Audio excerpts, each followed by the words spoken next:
What's up, you beautiful bastards? It is week 6 recap. Got Joe here, fucking baller. Yeah, let's go. Good looking ass motherfucker.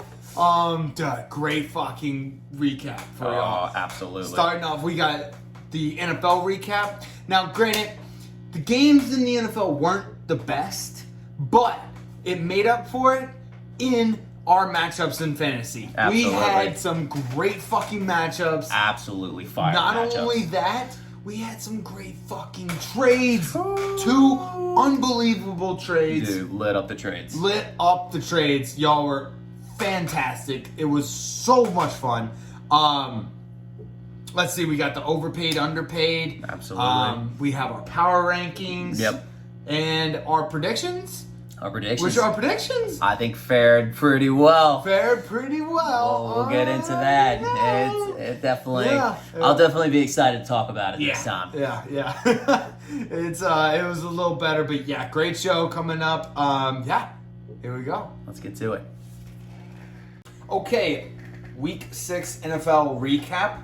Let's start with Green Bay versus Chicago. I gotta start with this one, man, because I fucking love Aaron Rodgers for this. It's good news for Jerv because I think Aaron Rodgers might stay in Green Bay just to spite and make Bears fans miserable. I think so too. That's actually a good point. It's awesome. I just love how much an entire city can hate one person that actually owns them.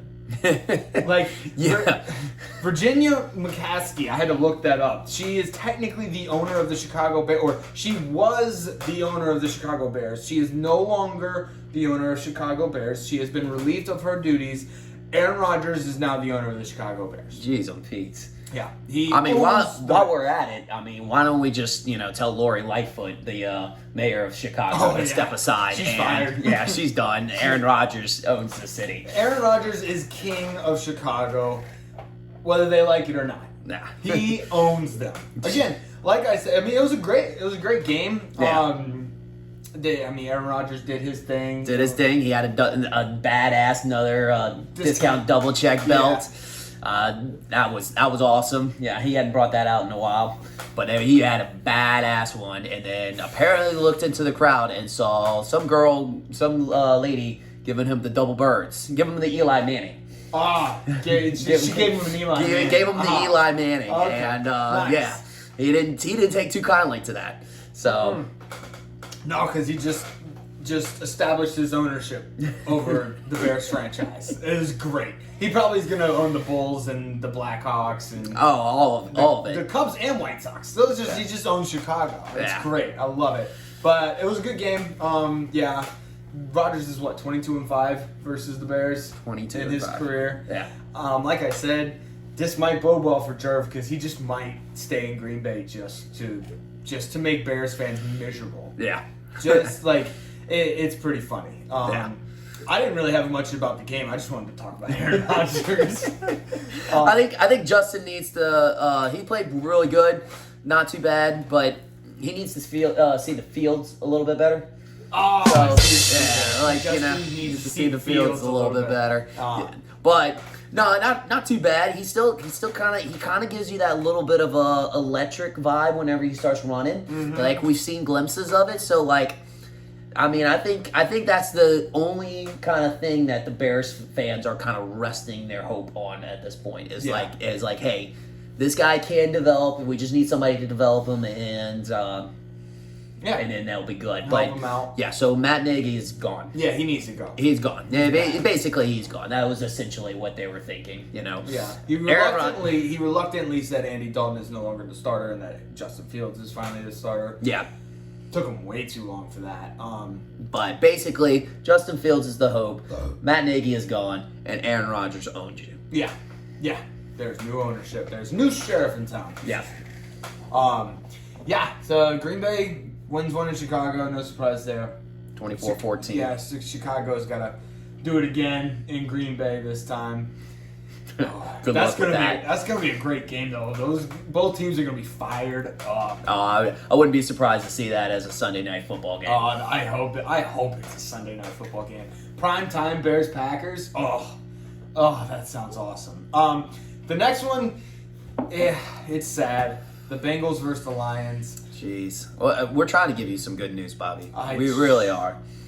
Poor Bobby. Will the Lions go 0-17? Will they be the first team in NFL history to go 0-17? Another stat that's actually pretty shocking, but Dan Campbell would be the first player to go 0-16 and 0-17 as a coach. So 0-16 as a player and 0-17 as a coach. He would be the first person. That's interesting. I mean, that's terrible. Yeah, that's not the record you want. I mean, the Lions are fighting though. They're playing. Except for this game. Yeah. This game, I'm gonna say this. I don't think the crying technique for the interview was the right strategy. I think it was too early. Yeah, it was too early. Too early. That's a good point. Yeah, it's tough. It just, I don't understand what it'd be to be a Lions fan. Like, I kind of understand because the Saints, when we were the Aints, were pretty bad. When Aaron Brooks was throwing the ball backwards to referees. Yeah. And, our only positive side was Joe Horn.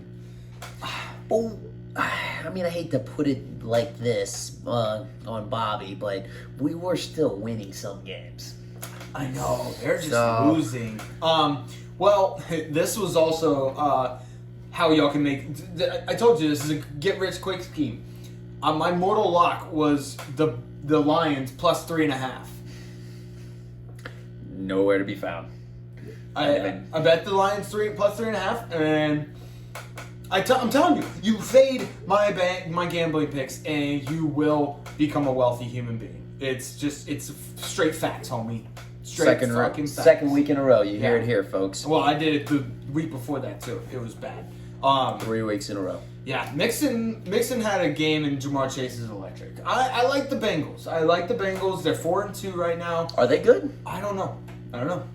I want to say they're good. I mean, we're Joe Burrow guys. Yeah. So I want to say they're good. Is it that they're good, or is Joe Burrow just carrying Zach Taylor, the head coach, right now? Yeah. Just like he did with Coach O. Yes. He basically carries the coach. Yes, Joe Burrow is a coach carrier. He throws the coach. If you're a coach looking for a head coaching job, you absolutely want to coach a guy like Joe Burrow. Yeah. He is a mastermind at calling plays himself, which is what he did with Coach O. He's a coach on the field. He's a coach on the field, and which it bodes well long term as long as he stays healthy.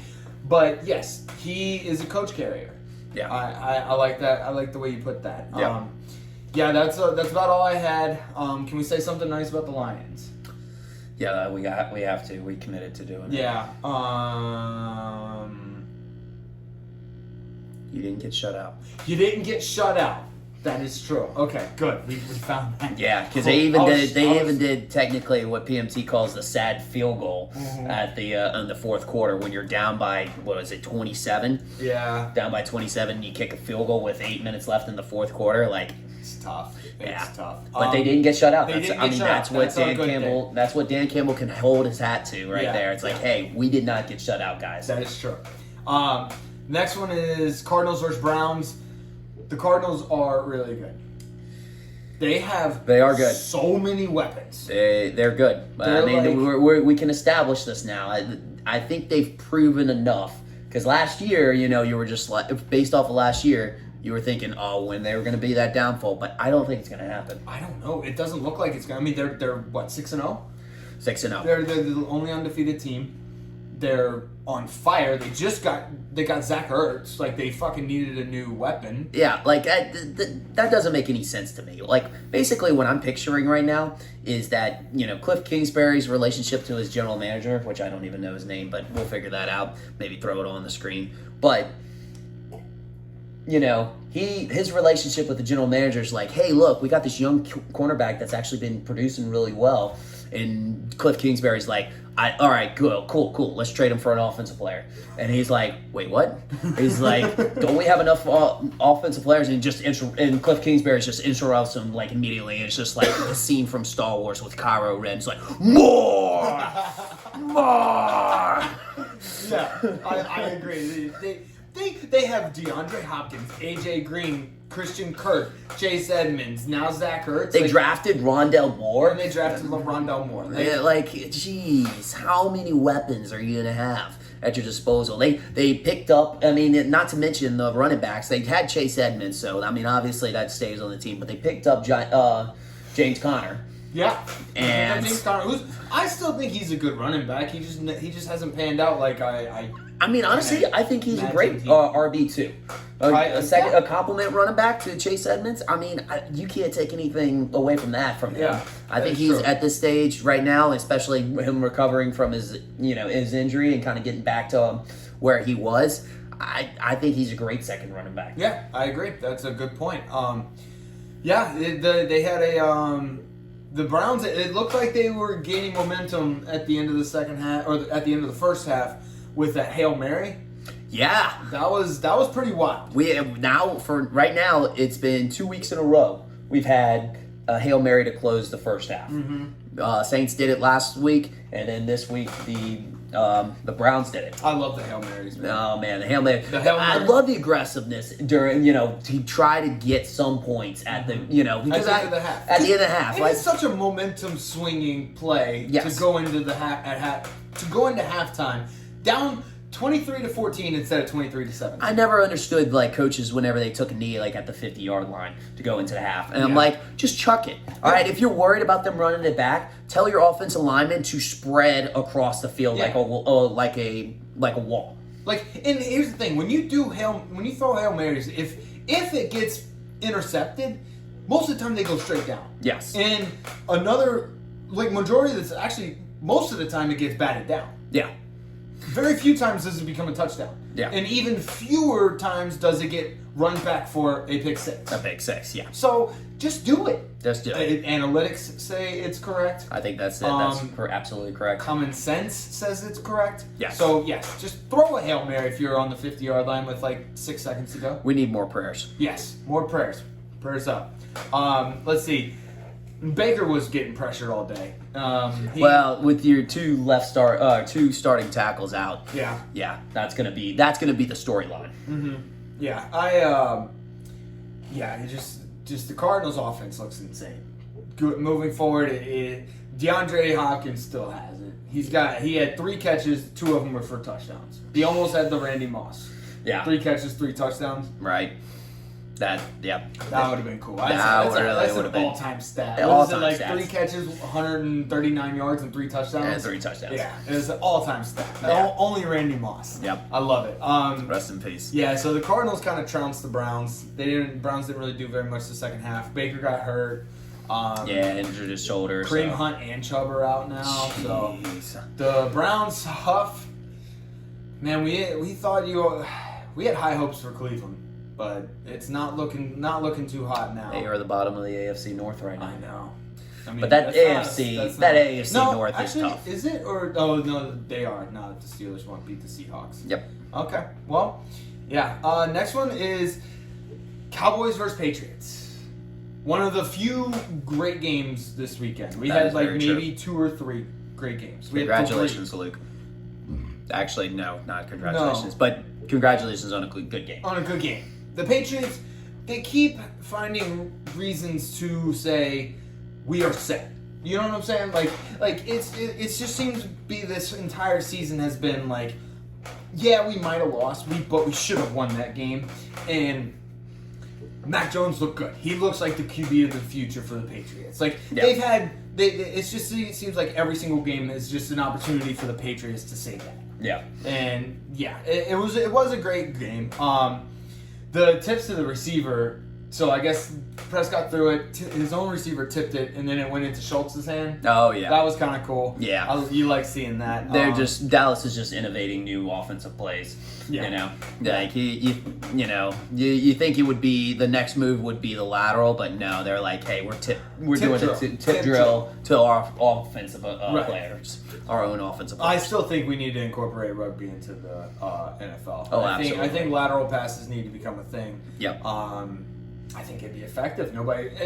Especially if you're the first team to start doing it, because nobody's going to be really expecting it. Yeah. And then you start breaking out one game and like everybody's lateraling it. You just practice it. Like we did it in rugby. It didn't take me very long to get that. Hey, you grab the ball, you throw it behind you. Do you think that they would develop like a scrum-ish thing? I think if that happens. The scrum is basically the offensive defensive line. But what if you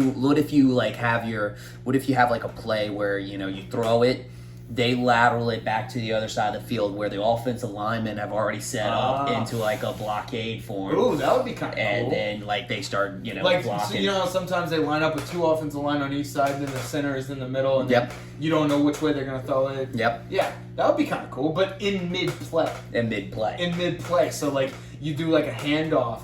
But while the running back's running this way, you get a bunch of offensive line. So it's kind of like a screen pass, but it's after you hand the ball off. Yep. And then they just throw it back, and I think there's something to be there. You can make something up. We'll have some like crazy offensive-minded coach like Lincoln Riley or Cliff Kingsbury or somebody that just has nothing but time on their hands to create offensive schemes that are just going to baffle the defense. Mm-hmm. Let's see. CD Lamb is so good. ABCD's nuts. Yes, he is so good. And quite honestly, saved all the gamblers this weekend.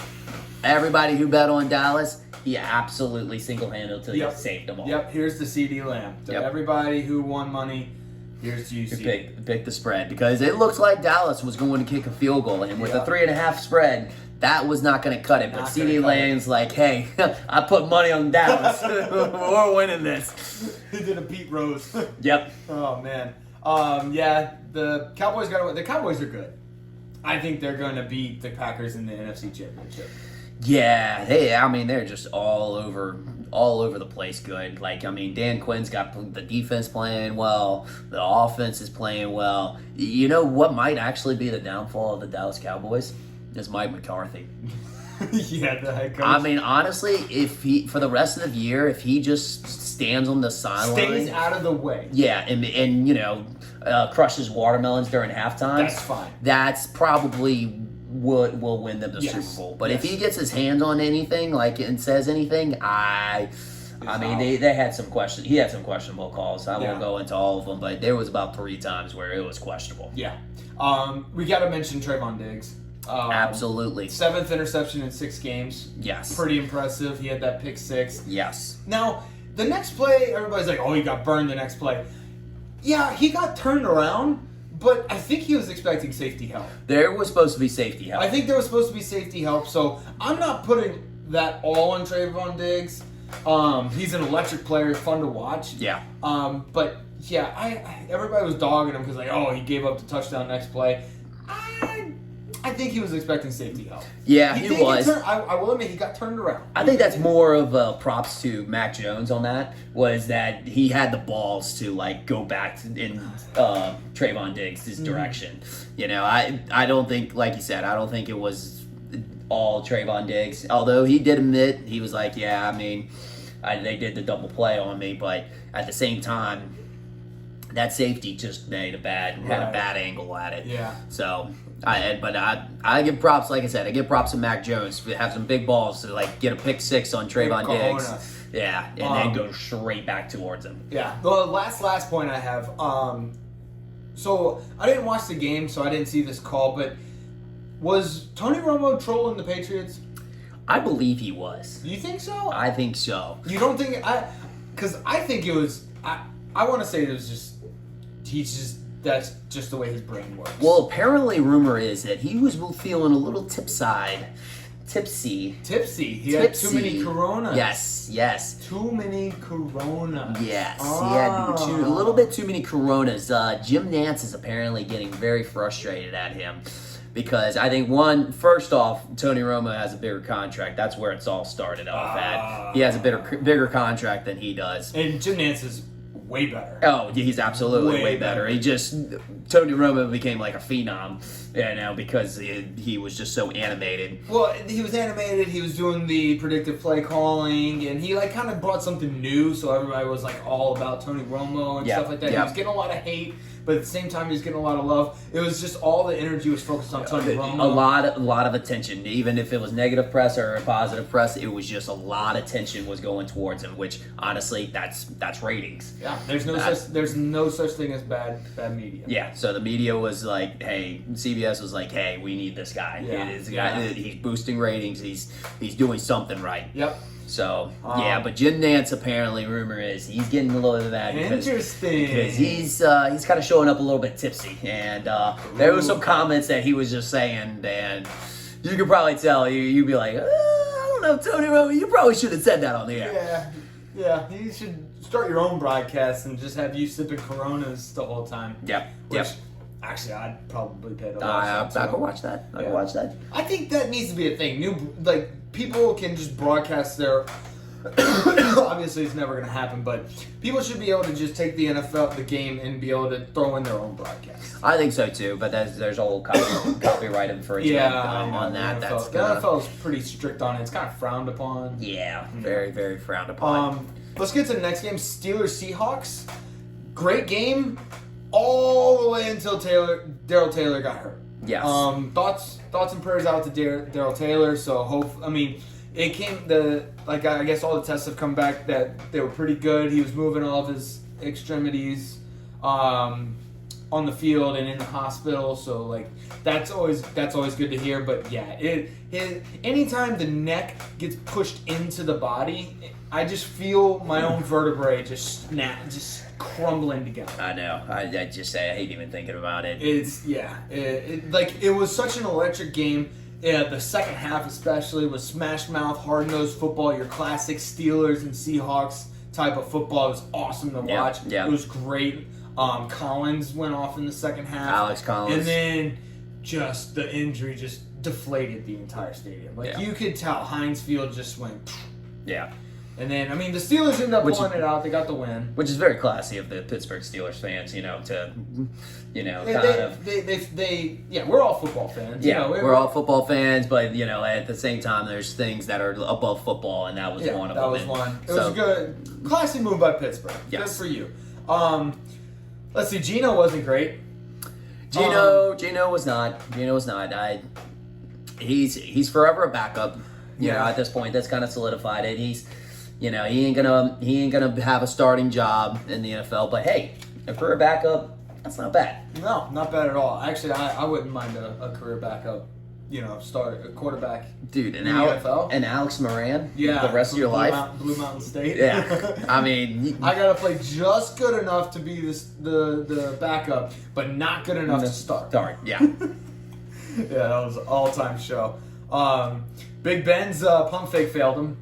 He did. He did. See, I heard some people talking about this. I think when he does his actual pump fake and he pumps it, he actually thinks he's gonna throw the ball, and he at the last second he's like, no. This one, I think he didn't want to throw the ball. And so he brought it in, and he was like, "Oh shit, it slipped out." It slipped out. Yeah. You figure that as many times as he's done that would happen. Eventually, which it did. Yeah. He's still the all-time greatest pump faker of all time. It's not even close. I get faked out. Not only does the camera get faked out, but even the times where the cameraman somehow keeps it on Ben, I look. My head turns. Yeah. No, absolutely. But yeah. I think one of his go-to plays, it's when Big Ben's when in doubt, streak it out. He will just throw that streak play down the sideline every single time. It's oh, there's nothing there. Okay, hey, Johnson is streaking down the field. Let me see what I can do over there. I'm just gonna chuck it. Jeez. Najee Harris is a stud. I know we've been talking about this the last 2 weeks, but he's the flex seal. That's when you need something to get it going. Najee Harris, flex seal, love it. I know we're not going to talk about this game, but the Ravens are really good. Ravens are good. The Ravens are really, really good. Like, I wouldn't even say pump the brakes on the Chargers because the Chargers are a really good football team. I think the Ravens are just that good. They are that good. You gotta take into account that maybe that 10:30 game out in the West Coast was maybe something that played a factor into it. But I feel like that would play a factor into the Ravens not doing well. You would think, but I don't know. Maybe the Chargers aren't, used to it either. But I mean, that's just like minute kind of like. Well, they had more fans in the stadium this time. They did. went from 5 fans to about 8 or 9 fans. Yeah. So good job, LA Chargers. They're gaining some fans. Yes, they're gaining some fans Good now. deal. That's good. that's always good to see. But yeah, the Ravens are a workhorse. Lamar Jackson is absolutely electric. He's impossible to guard, or he's impossible to game plan for. Yeah. You can't. You don't know what he's gonna do next. Yeah. Like, I mean, he is like the Saints season. It has been like the whole box of chocolates. That is how Lamar Jackson is on every single play. Yeah. Like, you just absolutely. never know. So it's. I mean, you kind of just like hold your breath in excitement every time he takes off or something like that. It's like whoa, like what's about to happen? Yeah. I mean, it's kind of that Patrick Mahomes-esque type of thing he's developing. Patrick Mahomes 2 years ago. I mean, he's still Patrick Mahomes is still. He's still good. Patrick Mahomes. He's still really good. He's still doing the no-look passes. I know it's fun. It's fun. What I did like about the Ravens game, they have a solidified running attack, but unfortunately due to injuries, their running backs are out. So like John Harbaugh was like, he looked at like 2015. He was like, what were the best backs in 2015? He's like, oh, Latavius Murray? Okay, we'll have him. He scored a touchdown. Le'Veon Bell? Oh yeah, he was really good for the Pittsburgh Steelers. Oh, let's give him a touchdown. And then Devontae Freeman with the Atlanta Falcons. Oh yeah, he got a touchdown. So like they're just kind of reminiscing back in 2015. It's just like that Always Sunny episode when Frank falls out the window and he goes back to 2006. John Harbaugh maybe fell out the window of the hotel. Yes. And went back to 2015 and was like, oh, these guys are amazing. I have all 3 of them. I have all 3 of them on my team. Go. Yeah. It's like our general manager must have like traded for him like overnight or something. How are we not over the salary cap? Yeah, dude. Hey, look, I'm just a coach. I just play these guys. I just play them. I don't buy these guys. I don't purchase them. Yeah. So that was the Ravens are really good. The last game I want to talk about is before we get to the matchups is the Bills Titans. Monday night game was a doozy. It was electric. Derrick Henry, he's had three touchdown games this season. There's been 6 games, 3 of them he's had 3 touchdowns in. He is the hottest player by far, and I right now for the past 5 games, and Can you say that in Chris Collins' voice? When you look at Derrick Henry in the past 5 games, he has to be the hottest guy in the league right now. I mean, and this is a league with Kyler Murray, Lamar Jackson, but I'd be willing to say I would have to say Derrick Henry. He's the top. He's the best at this time in his game. No one's elevated to it. Well done. I put you on the spot there. Yeah, I had a little bit of slip up in the middle of it, but I put you on the spot. You didn't prepare for it, so we need a Chris Collinsworth impression every single time we come on. Yeah, we'll try to do it. Yeah, that was great. Yeah, he's probably my favorite player to watch. Like he is an actual Titan. Like, he needs to be the Titans' mascot. He really does. They need to switch the mascot. When he stands there, like, with his shoulder pads and his helmet, he looks like a transformer. Like, he looks like somebody, like a fucking Titan. Like, he just looks like he is someone who says, I'm going to dominate you, and does. And it's like Achilles. Do you remember those movies, RoboCop? I never watched them. Yeah, well, it's like I never watched him either, but yeah, just a picture, RoboCop picture of him, like where he's just like all jacked up, but there's a human face there. Yeah, like that's also like a good like a comparison as well. Like it's just like Derrick Henry. Dude, did you see when he was? I'm not even gonna say running. He was galloping in the secondary. Yes. That man, he ran. What was it? 21.8 Yeah, miles Amazon an hour? had their stats about it, but it was 21.8 miles per hour. Like, top speed. Okay, I'm gonna put this in perspective. I have backed into something or ran into something in a car going 10 to 15 miles an hour, and that impact made me just my entire body go back or forward, depending on which way I was going.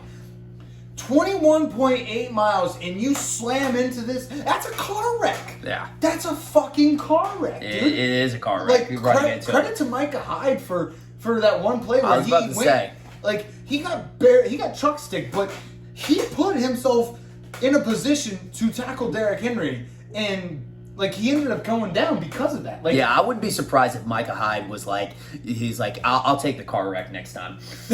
Like, I'll take the car wreck. I'd rather get hit by an F-150. Like, coach, just take me out to the back. Just take that truck and run over me. I don't want to tackle. Like, I want something that feels better than this. Yeah, I wouldn't want to tackle Derrick Henry. Like, someone who is that big cannot be that fast. It's unfair. It's unfair. I mean, you can't have somebody who literally just throws somebody down with his stiff arm, runs into another person, and then top speed at 21 miles an hour. That's not fair. And it wasn't like he just barely beat the secondary. He blew away the secondary. Split the secondary. Just. Oh, I mean, that run was incredible. I didn't have anything invested in this game, so I was just watching it for a great show, which it was. It was. It was a fantastic game. Absolutely was. It was two great offenses, two really, really good offenses going back and forth. Yep. The Titans haven't played like that. I don't think they played like that all season. No, I mean, they definitely came up for that game. I feel like Vrabel is a guy for prime time. Like he loves prime time. He loves prime time. He likes being in the spotlight where he's just scratching his chin on the sideline, but he knows the camera's looking at him. He's like, all right, I gotta be coach. I gotta be cool. I gotta be coach. I mean, he's a good looking dude. I mean, for a 45 to 50-year-old, he's not bad. He's aged well. So he has aged well. Yeah, I can see. Going back to Derrick Henry, it would just be terrible to have your job. Your job description is backup running back for the Tennessee Titans. I think they gave up on a backup running back. They did not use a single backup. The only people that rushed for the Titans was Derrick Henry and Ryan Tannehill. Ryan Tannehill. He has to be on the field. Yeah, and he has to be on the field. Yeah. I don't even know if a backup running back came in. No. The thing with Derrick Henry is he gets better and better as the game goes on. As the game and as the season goes on. Oh. You can tell nobody wants to tackle him. Yeah. Just it's either gang tackle or no. Yeah. Because either A, you'll get truck stick, or B, you'll get stiff armed into outer space. Yep. Shout out Josh Norman. Although there was another one, he did it with a defensive lineman this time. I forgot what the guy's on the ground. Yeah, I forgot what the guy's name was, but I mean, now it just shows his versatility of his stiff arm. Yeah, he can do it to a puny or a small little cornerback and defensive back, or he can do it to a ginormous defensive lineman. Yeah. It doesn't matter. That's why I'm telling you, we might. You know how they drug test to see if you've done PEDs. I got it.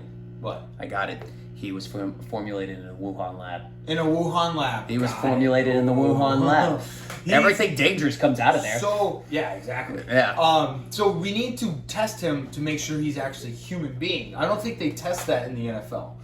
I don't think so. They don't test to see if you're human. No, they just test for drugs. They just test for drugs. God, it's such a flawed system. Way flawed. Obviously test to see if you're human before you test the drugs. Come on. That's actually kudos to the NFL teams who have either A, aliens, or B, robots playing for them, because the NFL doesn't test for it. They don't test for it. They don't test for aliens or robots or transformers or anything else besides drugs. besides people. Drugs. Drugs. Yeah. Yeah, the Taylor Lewan injury was not good. That was another bad one. He threw up I think it was a thumbs up, but like I thought I saw his pinky come out to hang loose. So that's always nice to see. I think either one would be fine. Yeah, I'm partial to the hang loose. Yeah. But it's nice to see a guy getting carted off when he throws that. I think everybody's like waiting for it too. Like you could tell, like the whole audience, or like all the fan base was just like waiting for that thumbs up. They're like, "Come on, give us a thumbs up! Give us a thumbs up! Thumbs up!" I'm sure Caesar Sportsbet had like Sportsbet app had like, "Will Taylor give a thumbs up?" That would be a cool live bet. Yeah. I don't know if it'd be appropriate, but probably wouldn't be. Probably not very appropriate, but I'd bet on it. I'm not a gambling addict, but I love gambling. Yeah. I wouldn't say it consumes my life, but I love talking about it and I love doing it. You're Kenny Loggins' son. What? The gambler. I think that was Kenny Rogers. Yes. Yeah, Kenny Rogers' song. I'll edit it out. Yeah, we'll edit that out. That's fine. Let's see, the Julio Jones helmet catch. You remember when he bounced off the Bills? Oh my gosh, that was fun. And then Julio had like the toe drag. It was he has a perfect catch after it knocks off the defender's helmet. Dude, he had nothing else to say, or nothing else but to smile after that one. You saw the camera just look straight at him, and he was just ear to ear, just grinning. Yeah, he was like, that was funny. Let's see, what did I have? Josh Allen slipping to lose the game. It was tough. I like the call. I would have called QB sneak too, I think. It was aggressive. I would have called, I mean, I'm a little bit more conservative, but I would have called a field goal. You got to get the points. I mean, you're going to get some momentum for tying the game anyways. Like, I mean, you got to get those points. Yeah, that's probably the safe bet. It was like fourth and a yard, less than a yard. I like the call. Tennessee was playing a bend don't break defense, so like they were gonna start like getting things. I mean, I know it wasn't the Tennessee Titans that did it. It was mostly Josh Allen flipping on the play. Right. But at the same time, I mean, that shows the amount of error that could happen in that type of situation where everything's on the line. I mean, I just think away game like that, getting the 3 points and going into overtime plays it a little bit more safe, and as far as momentum goes, than going with a touchdown. You're probably right, because the way the game was going, it would have been anybody's game in overtime. So I don't know, but yep, that was our NFL recap. We don't do all the games because we love to talk too much. Yeah. So we just do the teams that our guys are fans of, and since there was like 3 buys, we decided to do a couple of primetime games. Yeah, the primetime. But yeah, let's go into the matchups. We'll have the first one, discount double fingers, me versus Steeler Virginity. This is one of those matchups where Steeler Virginity, Matt, you just need to throw out the table. Just take this one, throw it away. Let's move on to next week. Yeah, the numbers I had for that was the average that he had been doing for every other game, every other week, was 125.53. Wow! So it was almost less than double that he scored on this week. So yeah, throw out this one. Not a great one. He had 5 of his 9 starters in single digits. Yeah. I mean, Claypool had a bad game, or he didn't really do very much in that game at all. Justin Herbert had a down week. Yeah. I mean, they ran into the Cardinals, which I guess the Cardinals defense is good now. Yeah. I think they've been good all year. I'm not sure. No, they have been. We just didn't fully accept it because we were waiting to see. It was a wait and see for us, but we've accepted it. Gotcha. Yeah, they're good. I mean, we don't have any choice to. Yeah. No, you have to. Yeah, I mentioned the same thing. Chubb, Carson, Goddard, and Carson. I did Carson twice. Never mind. No, you're right though. I meant to say probably Claypool. His team had either injuries or COVID or something. That was it. It was the COVID stuff. It was a tough week for him, but like I said, we have an extra week. This is your trash week, your throwaway week. Yeah. I would say a bright side though. Gesicki, the last 3 of the 4 games have had 13 plus points. So there you go. I mean, for a Miami team that's not doing great, that's a bright spot. Mm-hmm. Yeah, Miami's kind of a dumpster fire right now. Yeah. I'm not going to apologize for being 5-1. I'm 5-1. I might be the worst 5-1 team, fantasy football team of all time. I don't care. I will lose next week. I have a ton of buys. Christian McCaffrey should be back, so Chuba Hubbard is going to be just pointless.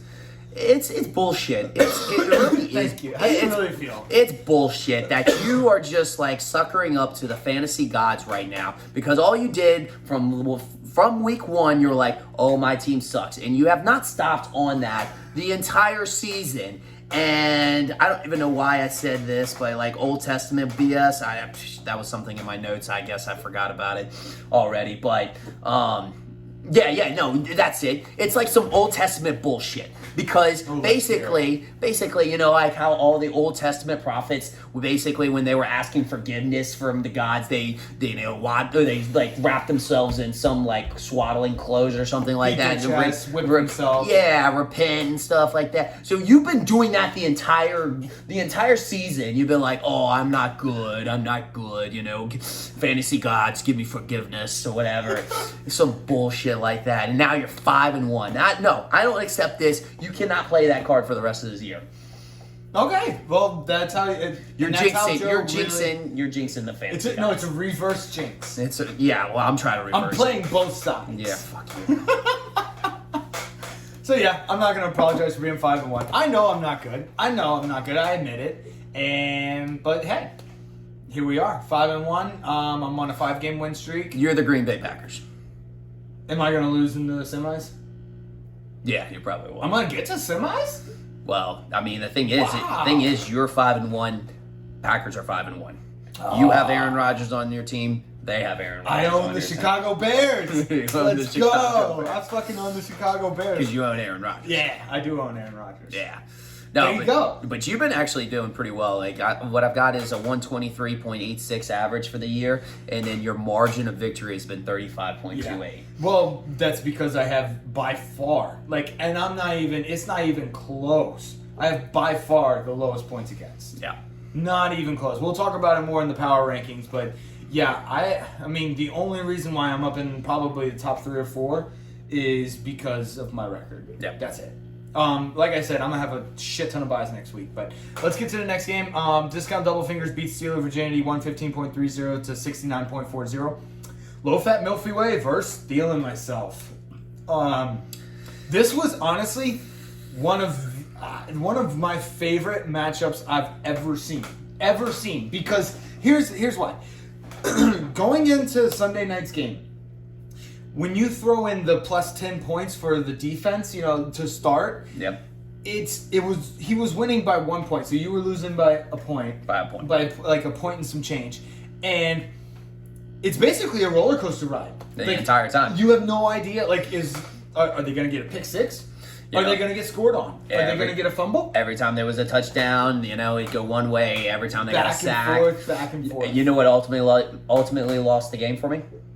What was that? DK Metcalf fumble. Oh. He tried to do too much. If he just would have gone out of bounds, I would have won. Minus 2 points right there. He won by 11. All right, he won with 11 points from the Steelers. Won by 2 points. Oh, no. 2 points. The DK Damn. DK Metcalf fumble. That's tough. Yep. Silver lining, though, you had some crucial buys. Well, Alvin Kamara, yes. Alvin Kamara was my big buy. That was your big buy. That's a crucial buy. But I thought I saw one other guy. Let me check real quick. Where is your matchup? There you are. Yeah. Jaguars were a letdown. I don't know why I put my faith in the Jaguars D. Because Miami's a dumpster fire. Miami is a dumpster fire, but the thing is like when you have two dumpster fires go head to head, usually they actually act like a normal game. And I should have known that. You had Kyle Pitts had a bye too. Oh yeah, that's right. Kyle Pitts. Callaway had a bye too. So like you had some decent buys. I did. I guess I had some buys. And that's it. Usually gets every team. It'll get my team next week. But yeah, that you lost because of buys. I end up having to start Sony Michel, which I mean with Daryl, he's a good start if Daryl Henderson's out, but. You ain't gonna get much when Daryl Henderson's playing the way he is. Right. Let's see. What else did I have? Dude, Chris has been making some great decisions on backup running backs. Well, I was gonna say Herbert. Herbert was quite the start, and I'm not saying Justin Herbert. I'm saying Khalil Herbert and Darrell Williams went off for him. Yeah. Like in the sense of a backup running back doing really well. I'm not talking like there's a difference between Derrick Henry go off and Darrell Williams go off, or Khalil Herbert go off. You know what I'm saying? For backup running backs, scoring 20 points each is very, very good. Yeah. So well done, Chris, for sniping those little backup running backs because that's huge. That is huge. I mean, that won him the week. Yeah. Literally won him the week. So there you go. That's why I think I'm going to have a new mentality into drafting. Like, I think my later rounds, instead of trying to pick up, like, the wide receiver 3 on the Dallas Cowboys or something, I'm going to pick up backup running backs and just hold them. Because there's just so many injuries in the NFL that happen throughout the entire season that they become more and more valuable. Yep. So that's probably the way I'm going to look at it. Let's see.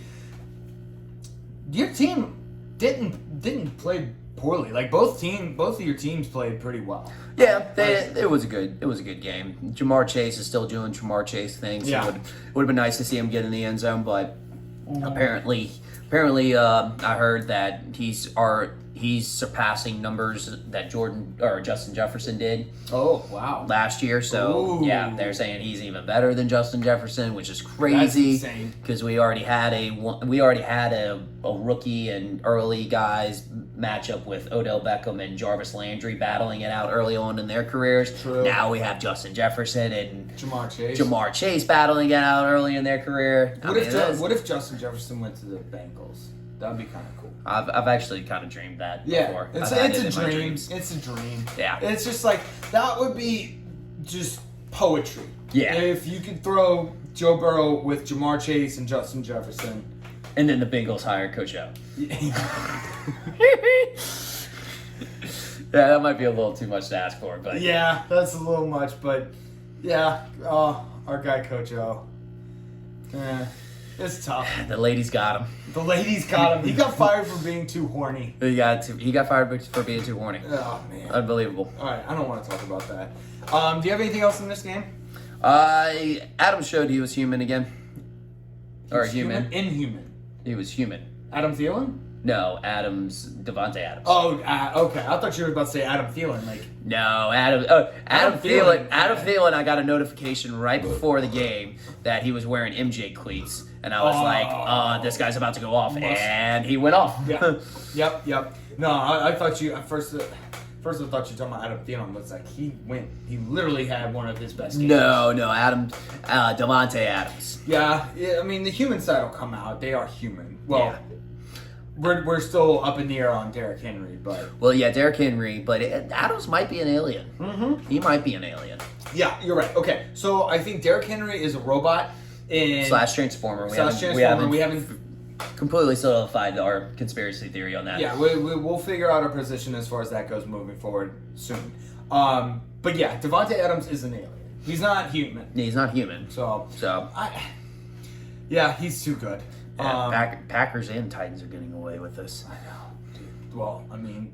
Where's our alien? James Winston. Is it Jameis Winston? Yeah, we just picked the wrong alien. We picked a dumb alien. Jeez. This guy's like crab legs. He's a crab person. He's a crab person. He's a crab person. He's a crab person. He's a South Park character. Yeah, so he is alien. He literally is a South Park character. He is a South Park. Oh yeah, that's all I have for this one. I don't want to. Jeez, yeah, we got to get off this. Yeah, I don't want to make you any more miserable. But congratulations to our commissioner, Chris Nairboss. You got yourself a win, 112.78 to 110.04. One of my favorite matchups of all time. I think it was an all-timer. It was good. I would say definitely close to probably the matchup of the year for this season. We've had a couple of those, but yeah. Next one is CD's Nuts versus A-Rod's Last Ride. CD's Nuts. Chris's team is on a roll. He's by far the best team. We talked about this with Luther last week. There's not a weak spot in his lineup. I was going through like top to bottom. I don't think there's a weak spot. Like he is the team to beat. He is. It's ridiculous. But gosh, I'm trying to think. Because he had most of his players went for double digits. I think he had 3 people that did not. 6 of his 9 went double digits. Yeah. And the thing is, he missed out on Alex Collins, that was on his bench. Yeah. But at the same time, did he though? Like, I mean, he still had Najee Harris go off. I mean, look, like he had. What was he going to replace him with? Cortland Sutton. Cortland Sutton, yeah. But Cortland Sutton went off. So I mean, look, and here's the thing: he scored that many points, and Mike Williams had a dud. Mike Williams, one of the top fantasy wide receivers in the nation, had a dud. Yeah, and he still did that. Yeah, I'm kind of convinced that like Dallas, the secret to their formula is that they had to make a sacrifice. So they did. They gave a sacrificial CeeDee Lamb. And that's why he's been going off, and that's kind of my theory on it. That's why he's been just. So you gotta sacrifice something to the football gods. Yes. And they sacrificed a CeeDee Lamb. Yes. And that's why CeeDee Lamb went off. And that's why CeeDee Lamb's going off this year. Going off the entire year. Honestly, he's one of the top receivers in the league right now. Yeah, I agree. Bright spot for A-Rod's Last Ride Jerv's team. He didn't have top to bottom. He didn't have a good week. I think he had 3 guys, 3 of the 9 starters in double digits, but Cooper Kupp is back at it again. So good. Jalen Hurts is a must start just because of his legs. He's fantasy gold, but he's like an okay quarterback. Mm-hmm. I mean, he just like that. That's the thing. He's getting your rushing touchdowns. He had 2. He had 2 rushing touchdowns. He's gold in the red zone, like in the goal line situation where with that read option. But I mean, are we gonna say an elite quarterback throws for 115 yards a game? No. But like, come on, like he's not an elite quarterback. So I don't understand. Like I don't get it. It does kind of hurt my brain to think about that. Yeah, it does. It does. Like, it hurts my brain. Yeah. I wasn't even trying to do that. Yeah, I know. It's like it's so easy with him. Like it's like we're not even trying at this point. Yeah. We're gonna edit it out and then redo it so that I make it seem like you did it. Yeah. Okay. We'll do that. Let's see. What else did I have? That's about it. Rough starting running back lineup this week for Jerv. For Jerv, who do we have? That's kind of what had happened. Booker and Pollard. Definitely wasn't. Both single digits. Why did he have to start them? Well, he had some buys. Yep. He had buys. Okay. But he benched Damian Harris. He benched Damian Harris and he has Christian McCaffrey on. So obviously, he has McCaffrey on IR, which went back on IR. Right back on IR. Right back on IR. So reason why I shouldn't have drafted, or reason why I didn't draft him, but also I should have drafted Derrick Henry. Yes. That's the number 1 pick. Yeah. So Derrick Henry should have been the number 1 pick. I'm going to take credit for that. I said that, but that's neither here nor there. And that's only because of recency bias because I had Derrick Henry last year. That's why I said that. I'm going to throw this out there. You know, Jerv, if you're looking to trade Damian Harris, because obviously you don't like him very much, he's on your bench. Clearly. Throw me something. Oh, toss him a bone. Toss me a bone. I love it. I actually do like Damian Harris. I know you do talk. You do have high praise about him every time you talk about him. He's a good ball player. Nice. Do you have anything else on this? That's it. All right. CD's Nuts beats A-Rod's last ride, 138.56 to 110.60. The next one, oh man, all right, the next matchup is Sermon on the Mount versus Antonio's Legal Bills. And we can't even say that Luther can't catch a break anymore because that just doesn't do it justice anymore. He is the unluckiest team Ever. in fantasy. This is the worst fantasy luck I think I've ever seen a fantasy team have. Opponents are scoring an average of 133 points and 50.56 points per game.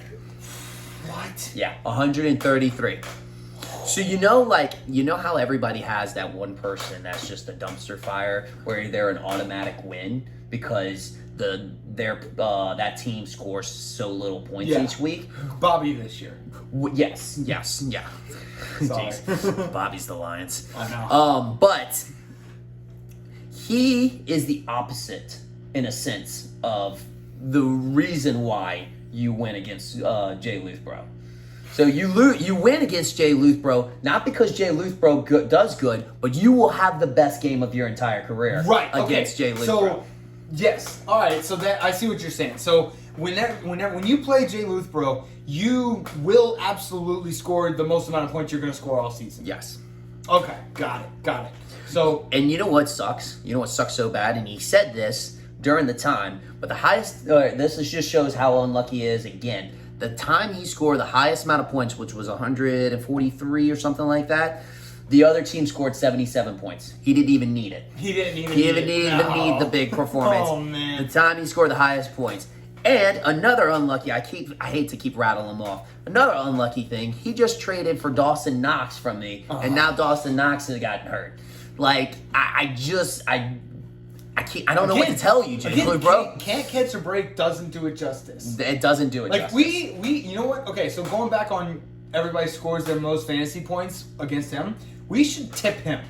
We should tip him. We should tip him out after every matchup. Because it's not like he's just like sucking it up for us where we just get an easy win. He's actually improving our points for. He's giving us a win. He's actually improving. Like he scored what? 130 or 134 points. Yeah. Like that would have beat most teams in the league. Yep. Okay, you know what I'm gonna do? I'm gonna do this for Luth.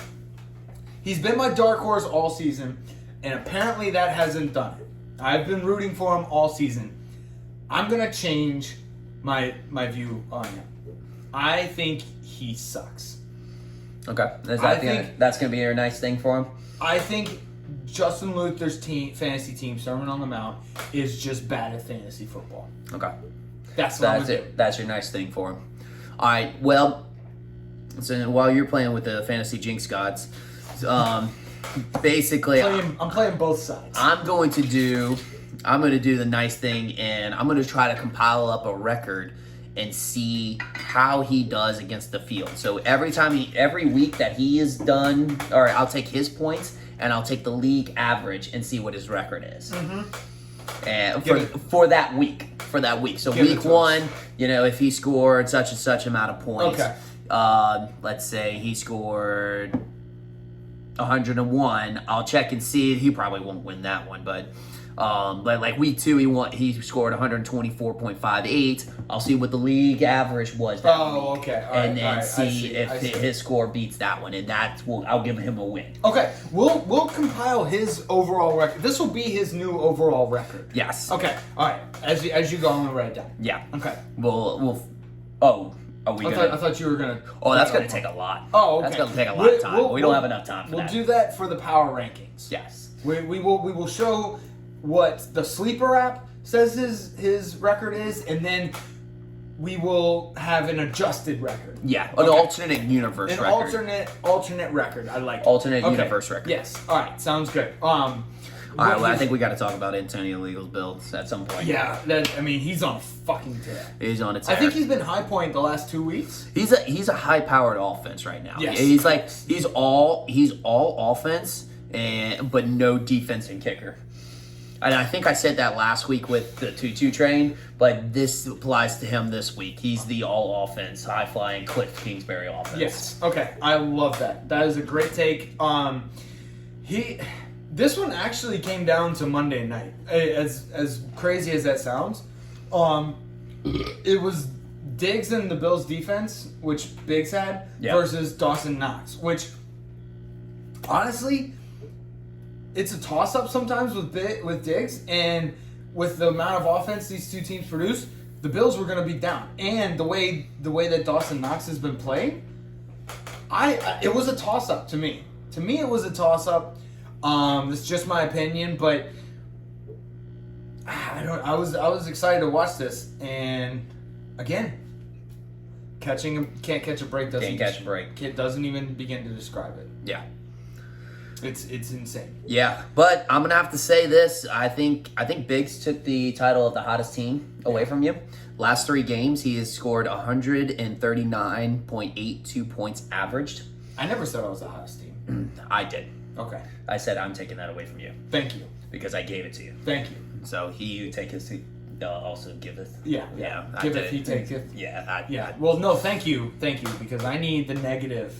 I need all the negative energy. Fuck you. Yeah. Anyways, his running backs were rolling, 25.7 average as well. Just got a lot of good things. I mean, he's got playoff Lenny during the season right now. During the season, yeah, that is and true. He's got a healthy Darrell Henderson. Yeah. He's been on and off, but he's right now, present moment, healthy. Yes. Bright spot for Luther. There's plenty of them, but Jonathan Taylor is on fuego. He's a dog. He is a dog. Dog watch. Yes, dog watch right there. That's a good. Now we might have to do the segment, dog watch. The dog watch. It is a segment. I can't remember which show does it. But Gosh damn it! Yeah, no, it's okay. We can do a dog watch. We can do a dog. Fuck? We can do whatever the fuck we want. We're gonna say who let the dogs out. Who let the dogs out? Who let the dogs out? Yes, like that's gonna be our segment. I mean, it's the same thing, but we just call it a better name. Yes, exactly. Dog watch is a pretty good name, though. Yeah, well, I mean, it's a copycat league, so obviously, like, as long as we just spin it off to our own spin, like, everybody can copy off everybody. That's true. Who let the dogs out? Who let the dogs out? So let's see, what else did I have? Bright spot. We'll say yes. We'll say something nice for Jay Luthbro. You know. No, I'm not saying anything nice about him anymore. Oh yeah, he sucks. Oh yeah. So He's terrible. you say fuck you. No, I didn't say fuck you. I just said his team sucks. I guess that's fine. That's I went default mode. Default mode. Got it. Okay. So, but I'm gonna say good on the Waddle start. That was actually really nice. Even though, like, in the midst of the dumpster fire that is the Miami Dolphins, that was a good start. That was a good start. A good start. The connection with him and Tua is still there, even though Tua is maybe not a great quarterback. But I mean, when he throws 47 times in a game, there's going to be opportunities to go around. Sure. Along with Biggs is on a roll. He's on a 3-game win streak. Second to me, no big deal. But he also had AJ Green on his bench, and Russell Wilson is out. So AJ Green's a tough one. That's a tough one. I don't know. With the way they've played the last 2 weeks, everybody's been scoring, but there's so many weapons, and if not everybody scores, who's going to score? Right. Yeah, it's tough. It's almost like with the Bucks, almost. You know, like, they have so many great players, but week in, week out, like, who's going to be the guy? But the thing is, they are capable of, let's say, Tom Brady doing a 5-touchdown game. And if there's 5 touchdowns to go around, there's a good chance a lot of people will get those touchdowns. Kyler Murray can absolutely have a 4-touchdown throwing game. He had one. He had this one this past week. Right, and he could run one in. So like, he's unbelievable. He still looks kind of small on the screen, but it doesn't matter. He plays big. Yeah, I mean, you can't laugh at it like you used to. Like you know, back in the day, or last season, you were basically like, "What's this little kid doing?" And it's like, "Holy shit, guy. What is this little kid doing?" Like, holy fuck. Yeah, so that's what I had. Do you have anything else on this? That's about it. All right. Let's see. Sermon on the Mount loses to Antonio's Legal Bills 134.6 to 141.62. Next one, we have a name change. Next one is Legion of Butt Sex versus Grata von Skeet. Is that Luke again? Yeah, Luke changed. He's trying to like. I don't know why he changed his name to his last. Legion of Butt Sex? Yeah, that was his name last year. Yeah. And he sucked last year, so I don't know what his play is here. Yeah, what is he trying to summon? I don't know. More suckage? More suckage. He wants more suck. I don't know, dude. Look, I've tried to dive into the mind of Luke multiple times, and when I get there, it's like a Rick and Morty episode. Luke, why are you so sexual? I mean, you go from a pee-pee to a butt and sex. Like, I mean... Maybe he wants to be Urban Meyer. Who knows? He's pulling an Urban Meyer. He's pulling an Urban Meyer. Wow. I just... Yeah, we'll see. But say something nice about Bobby. He got triple digits. He hasn't done that in 2 weeks. That is true. That's true. That's very nice. He's been in the 80s the last 2 weeks. He got triple digits this week. Dalvin Cook is back. Dalvin Cook is way back. That's my nice thing. Yeah. Dalvin Cook is back. That's nice to see. I think he's riding the Vikings, which is a dangerous game. Oh, he's got Kirk Cousins. He's got Kirk Cousins and Dalvin Cook. So basically, yeah. I mean, right now it's not bad. It's not bad right now, but as long as you don't have a Vikings kicker, you're good. Yeah. Because like Justin Jefferson's a play, Adam Thielen, Dalvin Cook, Kirk Cousins. You know, I mean, and the Vikings defense isn't terrible. They're very average. So, I mean. So just the kicker. Yeah. Also, Bobby. Even though the kicker is in the top 5 averaging out of kickers this year. Yeah, but they're just the most unclutch people of all time. That's true. I guess history suggests. Yeah, that's just what I'm basing it on. So, and further into the season when things need to be more clutch, he's going to suck. He's going to suck. So, yeah. Don't get that Joseph guy. Yeah. Speaking of kickers, Bobby, you need to either get rid of Blankenship or put him on your bench or something. He's out. Yeah, he got hurt. He's out. I think that was my big thing for him. Actually, IR bug hit him bad. Mm-hmm. IR bug hit him real bad. He had Blankenship. What is it? Kareem Hunt went on the IR. These weren't IR, but these were injury related. So IR, basically. Yeah, injury related. Tony got on there. OBJ is questionable. He got hurt, kind of hurt. OBJ just sits there and flirts with it. It's like, like the IR is a giant shit, and OBJ just loves flirting with it. Yeah. You know, I always had a question. When someone farts, does OBJ get a boner? Is that like foreplay for OBJ? Is this shower thoughts from Josh? Yeah, it was just something I was thinking about. Like, I mean, think about it. If you got a shit fetish and someone farts, that's almost foreplay, right? What, does he get like a high from it? I don't know. It's like, oh, come on, man. Well, no, if he hears the sound. He hears the sound, and it all of a sudden just brings in these thoughts of steamers on his chest. I don't like this picturing this conversation. Like, jeez. I don't know. It's just plagued me for a while. Oh, jeez. All right. Well, I'm you don't want to think about it? Okay, I don't want to think about it. I don't know how to answer it. Like, I just don't have anything for you. Like, my mind's just blank. All right. Well, it's just something I was thinking about, but yeah, whatever. I guess I'll just keep some of my thoughts to myself. God, thank you. All right. For you and for everybody, I guess that's watching this. We'll take a poll. Okay. No, let's not take a poll. I don't think you're gonna like the end of that one. Actually, let's take a poll. Whatever. Fuck it. Let's see. What else did I have? That's all I had on this one.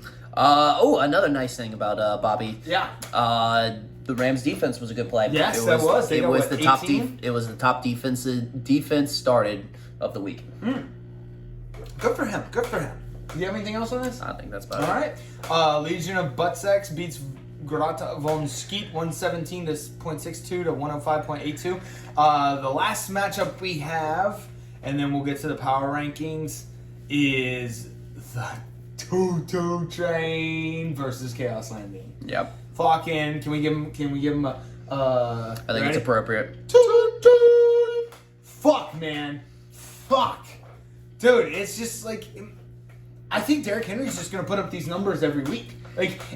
He's, like we said earlier, he's got three touchdown games. Yeah. In 6 games. In 6 games. Definitely, like I said, the hottest player in the league. But I've got some beef. I've got some beef with Alex Huff. Okay, let's hear it. I love this. Alex Huff is trolling the league right now. He is straight trolling the league. He knows how good his team is. He is straight trolling the league. Who puts Justin Jefferson in their flex? Oh, yeah. Puts Justin Jefferson in their flex. And he has to pick up a kicker, so he picks up McPherson. Why would you pick up McPherson? Why? Wait, because he just had this premature celebration before he, basically he was like, That's exactly what he's like, this guy's funny. And the thing is, he's only had 1 double-digit game the entire season, so it's not like he picked him up because he was good. He just picked him up. He was like, oh yeah, he did that funny move. That was funny, where he prematurely celebrated before the kick. So I'm gonna just pick him up on my fantasy team, and then he picks up 11. Picks up 11 points on there. He is literally, and then, what was it? He's just showing off Derrick Henry. Yeah. Derrick Henry. All right, that's a little much. Yeah. Last 3 You didn't need to do that. Last 3 of the 5 games, Derrick Henry has scored over 30 points. One of them being a 40-point game. The other 2 games were a 24-point game and a 17-point game. A 17-point game is a bad game. A bad game, yeah. Jesus. So, yes, he is officially just trolling the league right now. I think there was even somebody on his bench that he just was flexing. Yeah, McKissick, who else is going to make McKissick look good except for the choo-choo train? Fuck you. Yeah, he's, I'm throwing a lot of F-bombs around right now. I'm just, I know. some fighter shit. You got some beef. I like it. I like beef. Beef is good. Beef is good. Yeah, I came out hot. With this one. And here's the thing. Justin Jefferson and Amari Cooper had okay games at best. Yeah. And he still scored over 130 points. Yeah. The train is building up steam. Building up steam yet again. You got beef with Huff, but the train is picking up speed, and it doesn't look like anything's going to be able to stop it. Unless they can find an immovable object, he's gonna be. I think it's gonna be him and CD's nuts in the championship game. Yeah, either in the championship or the semis, depending on how the playoffs set up. But it's got to be early predictions right now. Yeah. We have a segment later on for early predictions, but yeah, he's fucking Thomas the Tank Engine. Yeah. He's riding Derrick Henry, that fucking transformer / robot. And I don't know. Hey, here's the thing. It works. The formula works. I won last year solely because of Derrick Henry. Yep. 100% because of Derrick Henry. If I would have had any other running back in the league last year, I would have not won the championship. Yep. So it is a proven formula. Yeah. So I do kind of want to stop talking about Huff's team now. Yeah, I really don't like talking about it. Gaskins is a bum. He had a rough outing. I want to tell James that Gaskins is a bum. He finally benched Rob Gronkowski. Yeah, for Tanyan. Got to figure out something a little bit better. I mean, I guess I get it. Tanyan looks exactly like Rob Gronkowski. He's just really big. He just doesn't produce. They're both very big. Produce. So. I mean, going off of what we've been talking about all show, Nuke is really good. He's very good. He's still good. He solidified himself. He's like, hey, look, guys, I'm still here. Yeah. I'm still good. We just have a lot of offensive players right now. But let me solidify myself. I don't know how, but yeah, he's like, I'm just going to go wide open in the end zone and just catch a touchdown pass. Right. How do you forget Nuke? Yeah. How do you forget Nuke? It's like the same thing as Mike Williams. Mike Williams was just running in the back of defensive backfields. Yeah, and unlike players like Stephon Diggs who finds a way to get open, I don't know how. Nuke, he works for every single one of his catches. He is Calvin Johnson-esque in the sense that he fights for his catches. Like He's the beast of boys of catches. Yes. He fights for the right of his catches. Yes, fights for the right of his catches. He does. That's good. Yeah, he's a monster. I love watching him. He's good. Yeah. But yeah, that's 2-2 train is building steam. He's rolling on a 2-game winning streak, and Chaos Landing is rolling on a 2-game losing streak. Yeah, well, Chaos Landing is a dumpster fire. It's a dumpster fire. I think so. The Houston Texans of our league. I think actually no. I take that back. Bobby's the Houston Texans of our league. He's the Miami Dolphins. Sorry, Bobby. I apologize. He's not the Lions? I actually think the Lions are better than the Houston Texans. Is that because you like Dan Campbell? Yeah. I mean, he's a likable guy. He's a likable guy, but I feel bad for him. But again, I would probably bet if the Lions and the Texans played each other next week, I would bet the... Actually, no, I wouldn't bet the Lions because I want the Lions to win, so I would bet the Texans. There you go. That's how you're using your own formula. Yeah. I mean... Against yourself. I lose... Sometimes less is more. Me losing in order for someone else to win is what I'm trying to do here. Unless less is miles. Yes. Oh, yeah. God. So less is more unless it's less miles. Unless it's less miles. Oh, the fucking magic hat grass eater. Yep. Fuck 'em. All right, let's move on. Okay, let's get to the trades, shall we? Blockbuster fucking trades. Love Holy it. One after the shit. other. We were like dying for trades. Yeah. Dying for trades, and holy shit, did we get a heavy dose. This was the week for trades. Yes. I love it. This was the week that we were waiting for trades. Yes. I am so excited. Let's dive right into it. Let's start off with the Bobby Huff trade. So Bobby traded away. So Huff gets Darren Waller, Dalvin Cook, and Calvin Ridley. Huff trades away. So Bobby gets DeAndre Hopkins, Amari Cooper, Joe Mixon, and Hawkinson. Yep. I think Huff won this one. Oh yeah? Yeah. Why is that? Because here's the thing. The upside to Darren Waller is unbelievable. Dalvin Cook, in a lot of leagues, was a number 1 pick. So, which means that if he stays healthy, he has the potential, the upside to put up so many numbers. And Calvin Ridley, he's the number 1 receiver in Atlanta right now. Yep. And honestly, they had a bye this past weekend, but they are not looking terrible as an offense. I truly think that, like, if Dalvin Cook stays healthy, I truly believe that Darren Waller is Carr's number 1 target, and Calvin Ridley is obviously wide receiver number 1. I think this has potential to be a very, very team-changing trade for Alex Huff. Now I get it. Bobby needed some people. He got some people. I get it. But I think I think it turned what was already a powerhouse of a team into just an unstoppable force with 0 immovable objects in his way.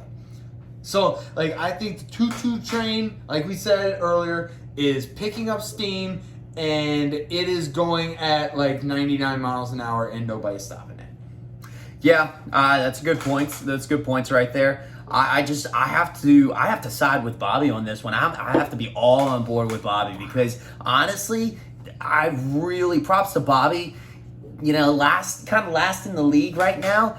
Most of the time, people just drop the ball. But I mean, there's no stopping. There's no stop fighting on. There's no quit. No quit with Bobby. In Bobby. So like, I mean, the thing is like, yeah, your team's not working. Like, do an overhaul. Like, instead, and most of the time people do like little small trades here and there. They small trade in their benches and stuff. But I love the overhaul of his whole roster. Just dumped. He just was like, all right, look, and he went to the best team. He went to the best team. Grabbed. It was like, hey, look, I'm gonna have to dump my best player, Dalvin Cook. I know he just went off. I'm gonna have to dump him in order to get that mass amount of players that he needed, because he needed an overhaul for many players. So if he drops that Dalvin Cook, Darren Waller, those are his big stars, and maybe get even more in return, which with guys that has upside.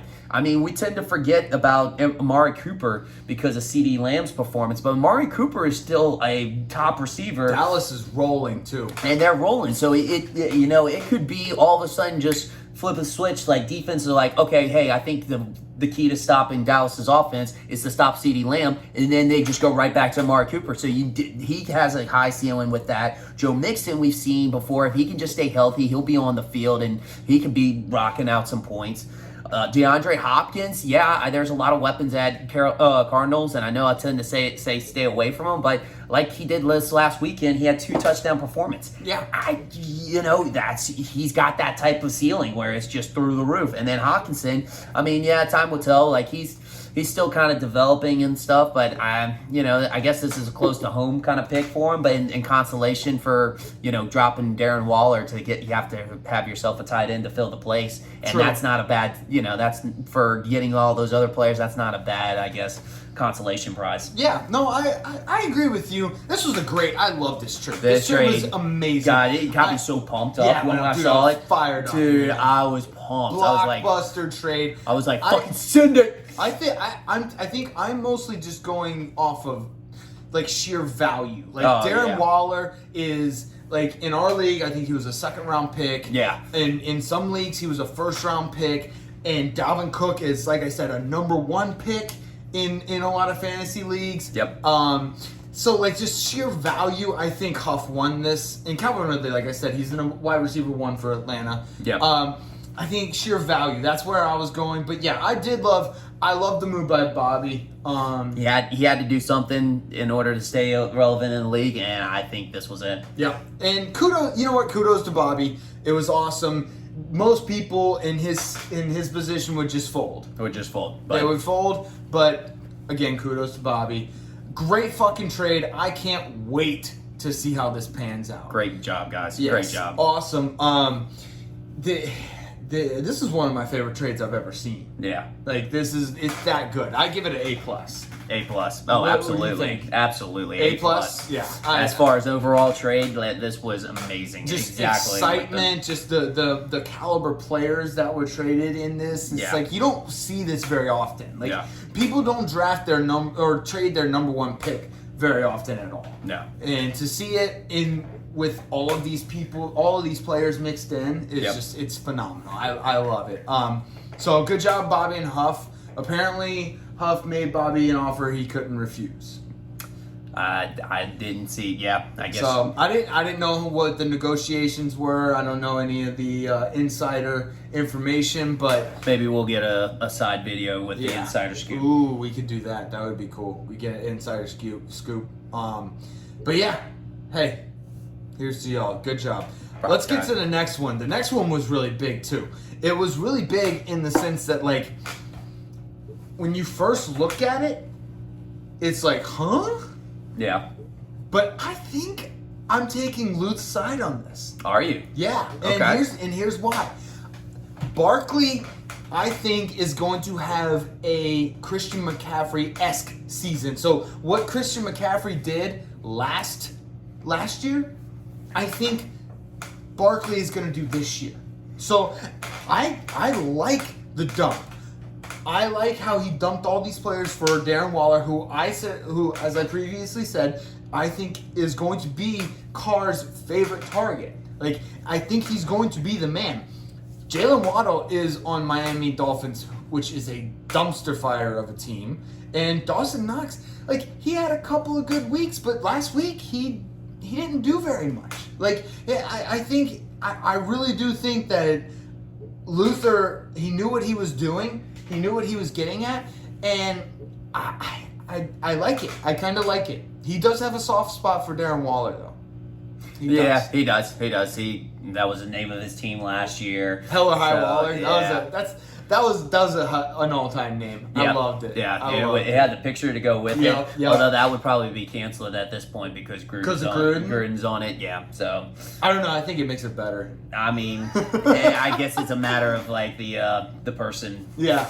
So the perspective, but I kind of actually like the move that Huff did to kind of take Waller and turn him around for more assets. Yeah, that was kind of cool. So, and honestly, I really like this in the sense that this kind of sets him up in the future. I think that was the ideal plan for Huff, was to set up for the run for the playoffs. Do you think he orchestrated this knowing that he might be able to get a caliber running back of Saquon Barkley, like a high caliber running back like Saquon Barkley? Because like he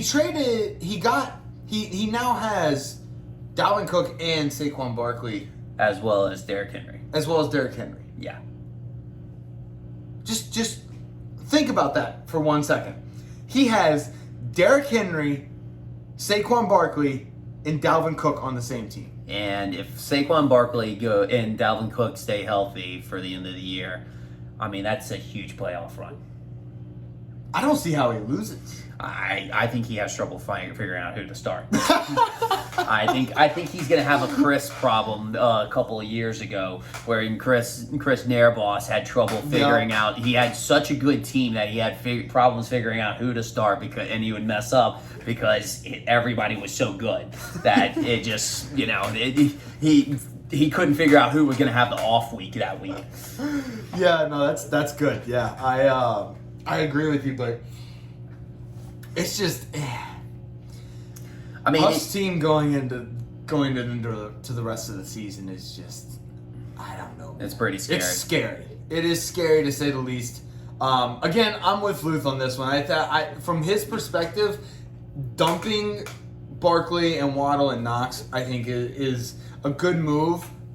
Like I said, because I think Barkley's just gonna keep going on the injury list. I think he's going to be on the IR. Yeah, and that's what Jay Luthbro, you can see he was definitely favoring that. Yeah. As far as because he saw exactly what he's done, has said had enough. But the thing is like Waddle and Tua has had that connection since college, yeah, and they're so bad. And I mean, but the thing is they're still. I mean, he still threw it 47 times, so it doesn't matter how bad you are. If you're throwing the ball 47 times, there's going to be opportunity. True. So he showed that last week. Waddle had a pretty good game, and then Dawson Knox, he just got hurt.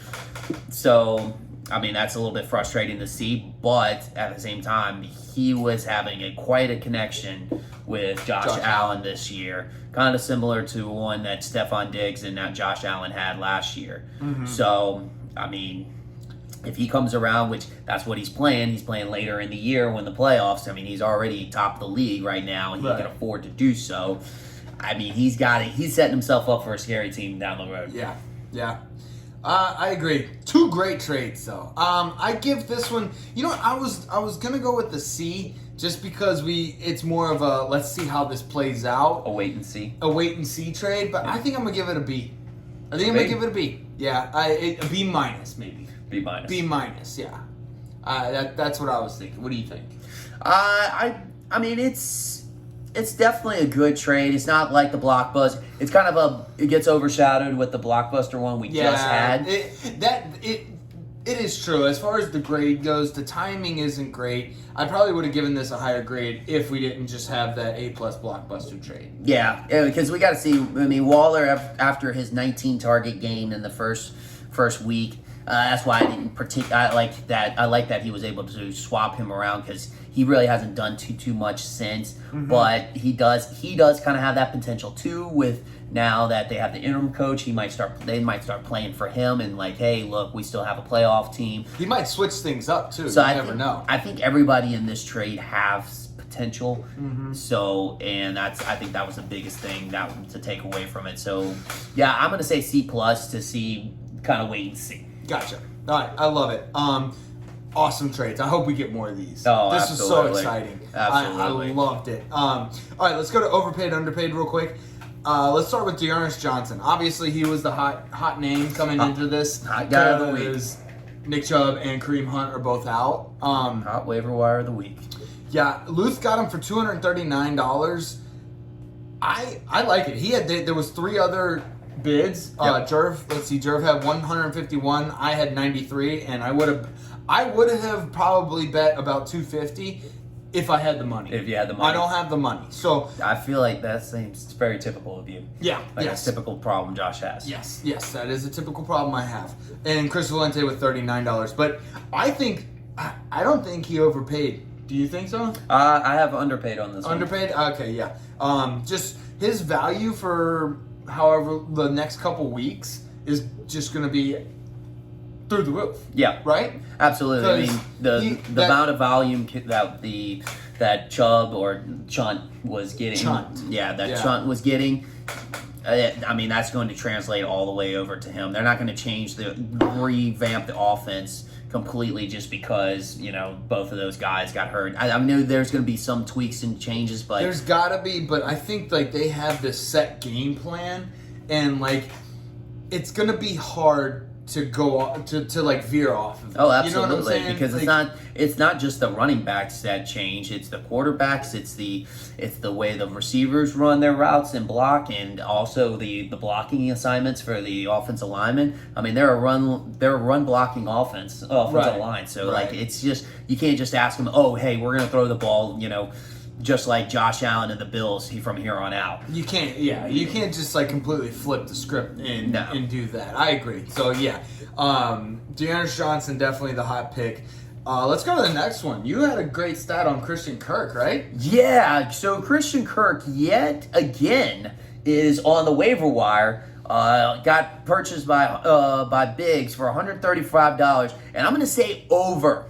I'm going to say over, and I'll tell you why, because he's been on the waiver wire already twice before. So this is the third time. Third time he's getting picked off. This time he got paid off for $135. The time before that was $133, and the time before that was $169.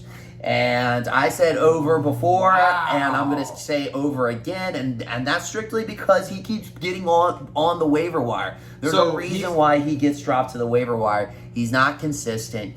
There's too many weapons on the offense, and he's not as dominant of a force as a wide receiver. He's a little kind of short guy that kind of gets those, slot types of catches and stuff like that. But he doesn't dominate the offense. I don't think he needed to spend that much money on him. I got you. Well, I mean, there was two other bids. It was me and Huff, and both of us bid $0. Yeah, so, exactly. I guess that kind of tells you. I mean, let's put it this way: if he would have pitched like $15 on it, I would have said that would have been fine. But the fact that he's spending over $135 for somebody who's already been on waiver wire twice. I mean, his value wasn't $135. You got a good point. I got it. I like that. The Arizona Cardinals just have too many weapons. So when you got DeAndre Hopkins and AJ Green, and then you got Chase Edmonds and all of these fucking people. Now Zach Ertz. Yeah. It's tough. It's tough. So yeah, tough Biggs. You overpaid, but hey, you got him. You did. You'll probably drop him in 2 weeks, but you got him. Kenyon Drake. You got him for $25. $25. I did. I actually started off with more, and then I dropped him a little bit, and I was thinking to myself, I don't want to pay too much for him. If I put 25 as that limit. If I got him, I got him. If I didn't, I wasn't going to spend more money than that. You know what? You have Josh Jacobs too. Yes. So you got Josh Jacobs back up. I think I like it. That's exactly. I think that's the idea. I went for it. Yeah. That's why I didn't go for Dearness Johnson. I went for Kenyon Drake because I was like, I'm going to go for the handcuff on this. Mm-hmm. And well played. Especially with how many injuries in the NFL there are now. Yep. You have to. So, let's go to Evan Ingram. He paid $10. Huff did. Yeah, I think he overpaid. I think he overpaid too. Let's overpaid. Yeah. He's not the. Granted, okay, is he's still on the Giants, right? Yeah, he's still on the Giants, which is that's should say everything. The fact that you're questioning that, right? But one spin zone for this. One thing I'll say for Huff is the Giants are pretty much completely injured. So he will just be productive because he's the only one. Because he's on the field. Just because he's on the field. That's it. Yeah. So I don't mind it. I still think he overpaid. He probably could have got him. He could have got him for 0. So Yeah. I don't know. And the last one I have is the Patriots defense. I just love how like they went for $3. There was 3 bids on it. And there was still 3 bids on it. I mean, so Biggs and Huff put $0, so they didn't really care. But Jerv got him. He $3. I mean, he knew that defense. He definitely studied the previous waiver changes because previous defenses were kind of just going for $0. So he knew, he was like, I just have to put some money on, and there might be somebody that puts $1 on, $2. He put $3 and he was able to snag them. Well played, Jerv. Well played, Jerv. So is there like, how does the waiver wire work if all 3 of them bet $0? Is there a There is pick? an order. Okay, There's an order. Okay. There is a pick order. So okay, I've just been so consumed with the bids that I haven't even looked at the fact that there's a waiver order. yeah. And that's just clearly just for those ties. That's why I love FAAB. By the way, I think FAAB is the way we should do the waiver for our league moving forward. I think so too. I love absolutely it. Kudos have to to agree. Chris. We'll maybe have to do a poll on that as well. Yeah, we can do a poll on that. Yeah, so let's go to power rankings. Well, I have one little segment. It's a different one than we usually do What you over or got? under. But I actually have a hidden gem. Ooh, A hidden I gem like on this one. I'm gonna he did not talk to me about this. I have no idea what he's about to say. Yeah, hidden gem on this one. I'm gonna have to give it to Jay Luthbro for Tim Patrick. He actually picked him up for $0. Yeah. And I was looking at the looking at the stats, and basically 5 of the 6 weeks this year, he's been in double digits. Really? As a wide receiver. I don't even know who the fuck didn't- that is. Yeah, Tim Patrick, he's a wide receiver. Actually, no one really knows the wide receivers at Denver Broncos, but they're all actually decently good. Really? Yes. I The mean, only Cortland person- Sutton the puts only- up numbers. Noah Fant's probably the big name. He's a tight end, though. Because he's the most athletic, I guess, pass catchers. And then Tim Patrick, who is kind of the vet, who, I mean, honestly, he does his thing. I'm gonna say that's the whitest name I've ever heard. Yeah, Tim Patrick, but he is black. Is he really? He is black. Wow. Yeah, Tim Patrick is black. Good for Tim Patrick. But he's I think he's a white black. I love Tim Patrick now. But he's awesome. Yeah. He's good. He finds his place in the offense. He's nothing flashy, but like I said, 5 of the last 6 weeks, double digits, and that's what you ask for out of a wide receiver. I love it. Wait, well done. I like the hidden gem. Yeah. The hidden gem, that was good. Yeah, so do you have anything else? That's it. Oh man. Yeah, besides Sutton, and the only other wide receiver I knew was Jared Judy. And he's on IR. So I would know this because I have him on my team. But yeah, power rankings. You ready? Ready? All right, so coming in at number 12 is Grata von Skeet. Again, like we talked about earlier, Bobby did a dump. So he dumped some players, he got some players. I think it's going to bode well for him. I'm excited to see how he does. I am very excited to see. One good thing we'll say about Bobby and his team is his points against are up at the top. He's top 4, I think. Top 4, top 5, something around top 3, top 4, top 5. Yeah. So he's had some unlucky breaks in his matchups. Now he hasn't performed very well. His points for are one of the lowest in the league. So that's gotta change. But he has had some bad luck as far as like teams that play him do well. Not quite Luther-esque, because anybody who plays Luther is just going to ball the fuck out. Oh yeah, absolutely. That's just how it is. Yeah. But yeah, so Grata von Skeet coming in at number 12 with a 1-5 record. Number 11, I got you. Yep. That That makes about sense. yeah, Makes sense. you're at 2 and 4. You also have had some unlucky breaks. You have 721 points against, which is 3rd, I believe. Yeah, it's tied for 3rd. 3rd most. So yeah, you've had some unlucky matchups. Yeah, I mean it is what it is, but I've also haven't performed best at I think everything's we've been still talking about anytime I lost, and we just gave an excuse to, potential. Yeah. That I was still going to be around, but the thing is if you're not performing, you're not performing. So that's the way. Yeah, that's the way it goes. Coming in at number 10, our name change, Legion of Butt Sex. Legion of With Butt a Sex. 2-4 record. His points for are a little better than you, and his points against is second in the league, I think. Second in the league. So he's had some unlucky breaks. Look, all the guys at our bottom 4 guys are all some of the top players in points against. So yeah, their records are bad, and we'll talk about Sermon on the Mount next, but their records are bad, but their points against is just insane. They've had everybody who's played them has done incredibly well, and that leads us to our number 9, Sermon on the Mount, with a 1-5 record. His total points for is 737, which is third in the league. And his points against are 745. That's number 1. Like, he can't catch a break. His team is playing very well. His 1-5 record. You know what?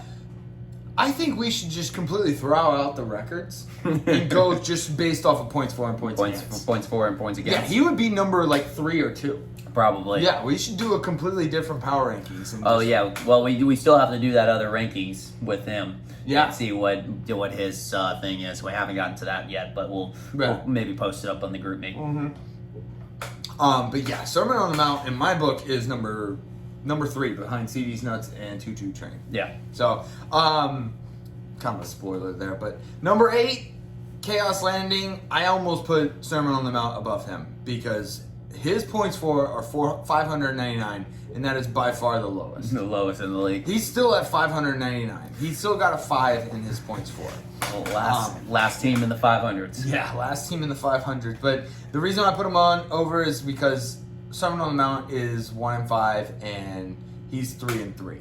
And ultimately, what it boils down to is your record is what's going to get you into the playoffs. Yep. Obviously, if there's a tie, the points for and the points against are going to come into play. But yeah, again, like I said, if we threw out the records, Chaos Landing would be. You'd probably be last. Dead last. Dead last in the league.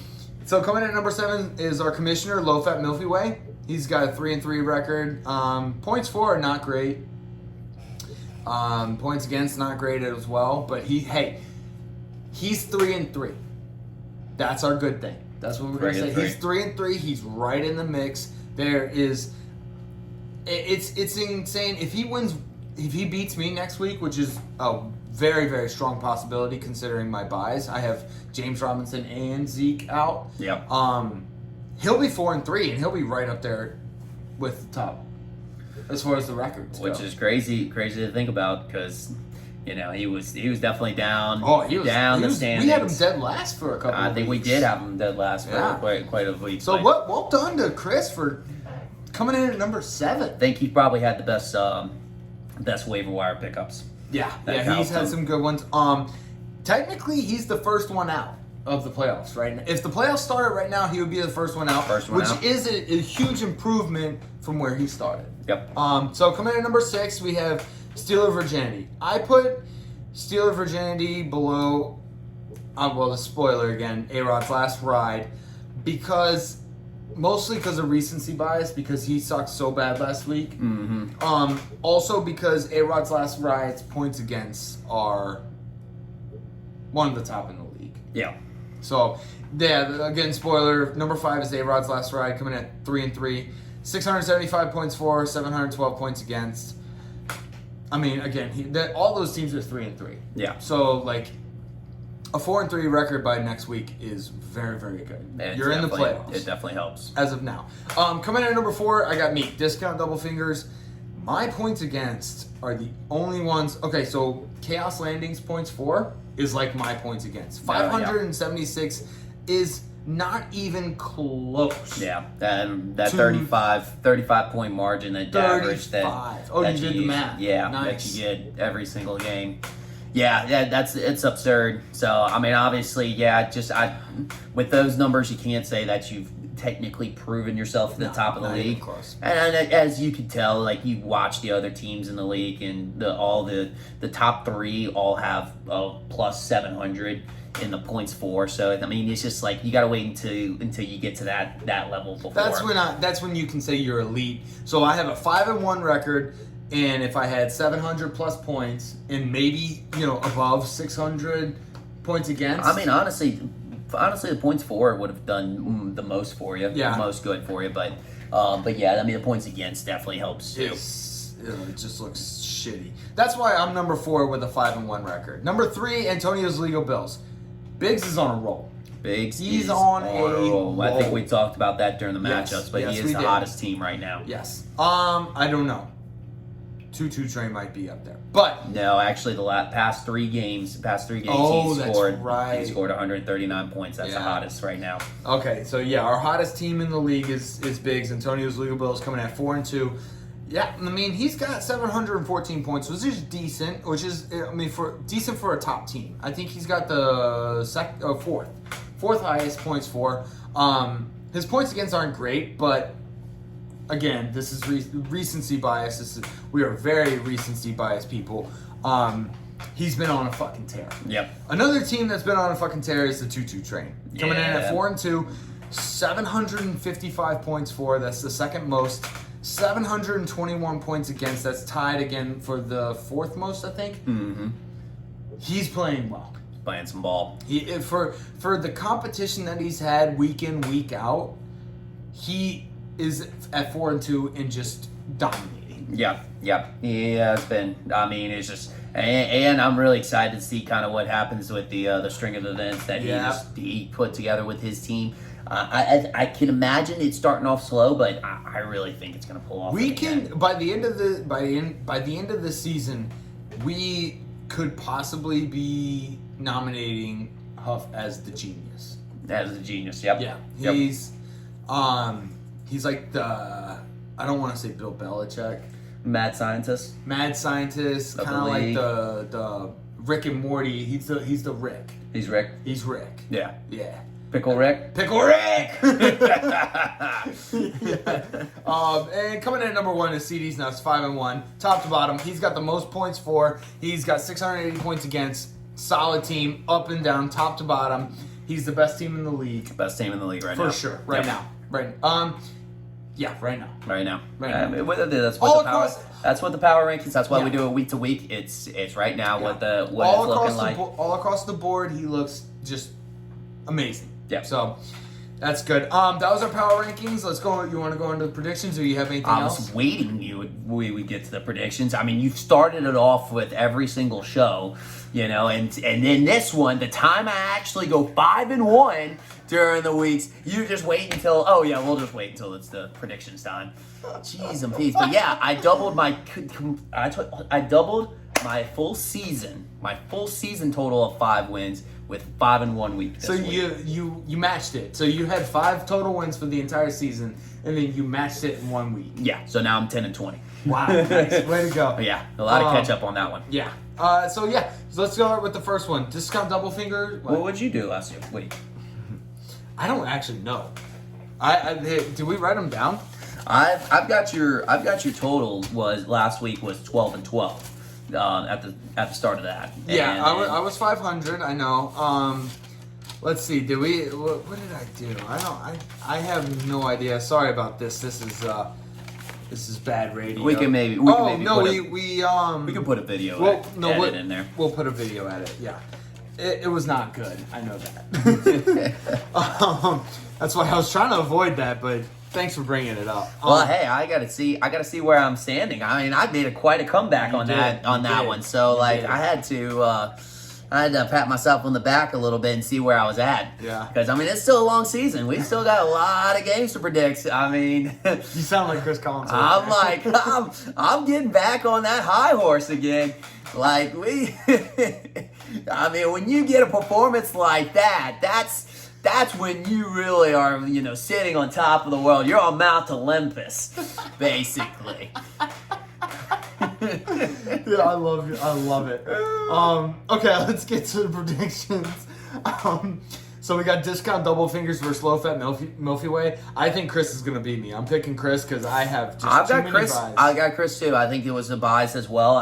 You really have to start looking at that at this part of the season. I mean, you might have a better team, and I think there's another one that have the same thing. It looks like there's one that's been playing better than the other, but just the buys, it can hurt with a lot of people. I agree. Yeah.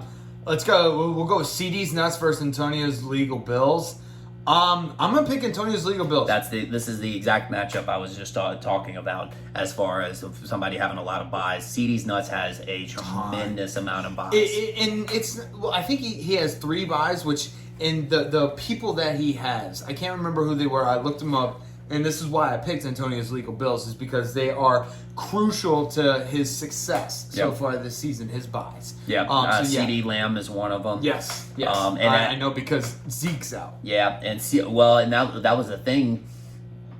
Was when I looked at it, CD Lamb was still in the lineup because there was a bunch of injuries and other buys that were on the bench. So he's gonna have a decision on his hands. He's probably gonna have to drop somebody. I'm guessing probably Alex Collins, which is a tough drop. That's tough. He's got to fill in a wide receiver spot. True. Yeah, so I guess Chris Fuente's got some questions to be answered. He's got some work that he needs to take care of. Let's go. We'll go Sherman on the Mount versus A-Rod's Last Ride. So, going off of my theme of Luther sucks, I'm gonna pick A-Rod's Last Ride just because his team loses. All right, everyone who plays Sermon on the Mount has like one of their best weeks. Yep. So I'm going with Sermon on the Mount. I'm going to do that no, you're going with A-Rod's A-Rod's Last Ride, sorry. Yeah, I'm going with A-Rod's Last Ride as well. It definitely, I'm tired of picking Luther and he loses. Yeah, I mean, that's the thing. Luther, I love you, but yeah, A-Rod's about to go off. A-Rod's Last Ride is going off. He's about to go off. They're probably going to score 145 plus. Yep. That's just the way. And the fucked up part is, Sermon on the Mount's probably going to score 139. Oh yeah, it's not like he's not gonna do good. I know. All right, next one is Legion of Buttsex versus 22 Train. This was kind of an obvious pick for me. I'm gonna go with the 22 Train.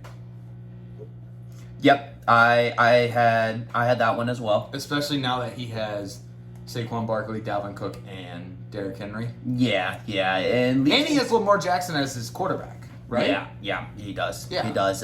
In Legion of Buttsex, he changed his name, so I'm assuming he's going to perform like he did last year. Yeah, he changed his name to what he had last year. Yeah.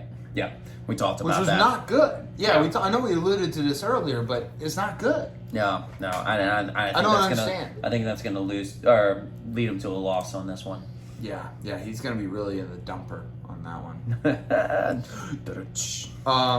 All right, next one, Grata Von Skeet versus Chaos Landing. I'm going with Grata Von Skeet. I got Grata Von Skeet as well. Nice. I think we've picked every single game so far. Yeah. Yeah, Low Fat Milky Way, Antonio's Legal Bills, A-Rod's Last Ride, Grata Von. That's got a little boring, but I know. It's not good podcast or not good. Well, it's not good for me catching up to you. That's true. Yeah, that's the biggest thing I'm thinking. Well for me. It kind of does. Okay. Chaos Landing's team is just terrible. Gosh dang it, you got Thielen yourself too. Yeah. So we're Steeler virginity versus Thielen myself. Here's my thing. This is also recency bias. Steeler virginity sucked last weekend. Also, this is a must-win for you. Oh, it's definitely a must-win. This is a must-win for Joe if he wants to create some kind of playoff run. Yeah. And I think there's some things that kind of bode well for me. Kamara's going to be back in the lineup, and he had a couple of buys that kind of hurt him as well. I think what was another one? I put Thielen was out of the lineup, but I was able to replace him with Sterling Shepard, which honestly has been playing really well with Daniel Jones, and most of their receivers are going to be out this game, and Saquon Barkley, so that should be the go-to guy. I think I'm really putting on him to have a big week this week. Matthew Stafford goes back to Detroit. He should have a big week with his home return. I know Sean McVay is going to definitely boost him up, be like, hey, look, show what you got with this, with your new coach. But yeah, so I'm thinking a big week for myself this week. Yep, I agree. I need it. All right, well, we picked the same. Jeez, no way I'm catching up. All right, so well, I mean, we have 17 weeks. Yeah, so, yeah. You know, Well, we have I mean, an extra week.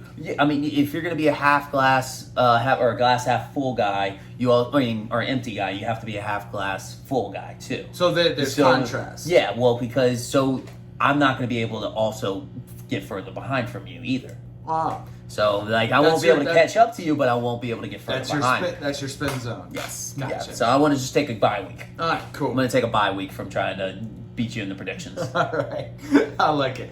All right, well that's it. Hope you all enjoyed it. I'm looking forward so much to this next week. Dude. Hopefully, like the trades that come around. I'm open to trades. I know Joe's open to trades. Like just. From the trades that we've seen, the 2 trades that we've seen this week, I think it's gonna it'll be like an avalanche of trades. Yeah, I think the lesson that we can learn from this week too is that just shoot your shot. Yeah. I mean, what's the worst that can happen? You can just reject it. The person's going to reject it, or he's going to counter with something, and then you start going back and forth a little bit. You never know, and even if you don't agree into anything, like I think just actually interacting gets the juices flowing, gets you kind of the creativity as far as figuring out what is best for your team. One thing I want to end off with is I was crunching the numbers. Nobody is out of the playoffs. Not even really. None of the 1 and 5 teams are out of the playoffs. They can go on a run, and there's definitely a possibility of all of the people at the bottom of our power rankings to make the playoffs. Wow. So that's incredible. That's what I'm gonna leave y'all with. Great show. Awesome show. Yeah, love y'all. Later. Yeah. Okay.